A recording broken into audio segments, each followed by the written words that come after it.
Now we are ready to start the PLC simulator. To ensure that PLC-SIM starts with the correct settings, it needs to be initiated in the following way. Select PLC-1 from the project tree, then navigate to the online drop-down menu and choose Simulation, and under that, select Start.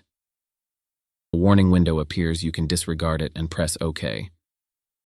The extended download to device window opens and PLC-SIM starts. Ensure that you haven't started PLC-SIM earlier, as having more than one simulator running will prevent connection to factory I/O. Press Start Search. After a while, the search will find a device named CPU Common. This is the recently started PLC simulator. Select the device and press Load. The application will prepare the loading for a moment, and then the load preview will open. When everything is in order, press Load.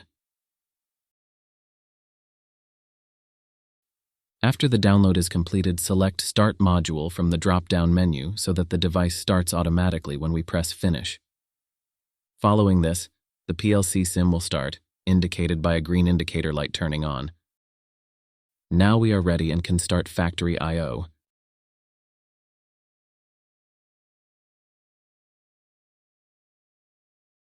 Navigate to the File menu and choose Drivers. From the drop-down menu on the top bar's left side, choose Siemens PLC-SIM. In the center, you will see all the digital and analog inputs and outputs currently used in this scene. Let's move to the Configuration menu and complete the remaining settings. Navigate to the Model menu and choose S7-1200 as the device model. Once finished, go back to the previous window by clicking the back arrow located in the upper left corner. Everything is now ready.